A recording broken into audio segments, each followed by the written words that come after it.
Okay, my name is Megan Okuda, and wouldn't you like to be happier? There's a new phenomenon in psychology, and it's a new branch of psychology, and it's called positive psychology. And positive psychologists believe that through the power of positive thinking, that you can improve your own happiness. This is obviously an important topic in psychology. For one thing, we can improve general happiness of everyone, which would be great, because then you want to meet grumpy people on the street, that kind of thing. And it can change the demeanor of pretty much anyone that you know, so it can impact all of mankind. Also, implementing these different techniques of positive thinking can also help with specific disorders, like mood disorders, for example, depression, and anything like that.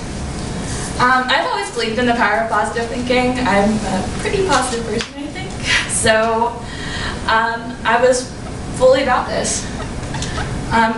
One of the supporters for positive psychology is Dr. Peterson. He works primarily in the Northeast Coast, like New Jersey, New York. And he believes that there is a correlation with happiness and it leads to positive consequences in people's lives. He did a study in school systems, generally with students from 2nd grade to 6th grade. And what he did, it was an observational study where he interviewed teachers, parents, other students, and he asked them about the characteristics and traits of certain students. Asked the students themselves to do evaluations of themselves and saw how things correlated with each other. He found that certain positive characteristics like gratitude, hope, perseverance, it all correlates with positive changes in good health in people's lives, and it also has to do with their academic achievements and their leadership abilities. Another supporter of this idea is Dr. Bowen. She was in my Taking Sides article, and she found that even bad experiences, when looked at in a good light or reevaluated in a certain way, can also help with your happiness. All experiences in life can be taken in either a good or bad view, regardless of whether it's a good situation or a bad situation.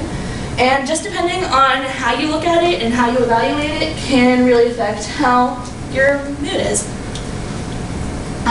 There are a lot of Nancys out there who don't like to believe this idea.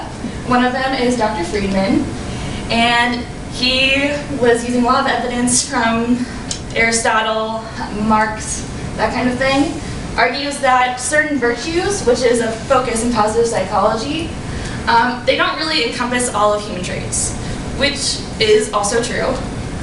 There are bad traits and bad characteristics in people. And you also need to take the environment, he says, into consideration when thinking about a person's mood or their characteristics. Some people are brought up in bad homes, some people are brought up in good homes. Everyone's different. So how they think and how they react to situations is dependent on how positive psychology works. He says that a fulfilling lifestyle requires that you have resiliency and you take the bad situations for what they are, but also move past them. Dr. Larson was my refuter for the Taking Sides articles that I had, and he states that there are some life events that are completely out of our control, which is also a very good point. Happiness levels can sometimes be predetermined at birth. This is a little sketchy, the percentages are very small, but there are some people born with more dopamine, less dopamine, and that can also affect your mood. The other thing that he had to say was that, Friedman over there, bad events are out of our control. We can't really decide what happens to us all the time, so happiness is dependent on that as well. Obviously, all of these articles didn't really have experiments that were associated with them, except for maybe Larson, if you want to count that. And everything was sort of observational, so none of this can really be proven. Look at it skeptically. But there is a truth, I think, in the fact that positive thinking really can change who you are. And it can really change your happiness mood as well. And yes, there are things out of your control, but you take it the way you do. So I still think that you can control your happiness through positive psychology.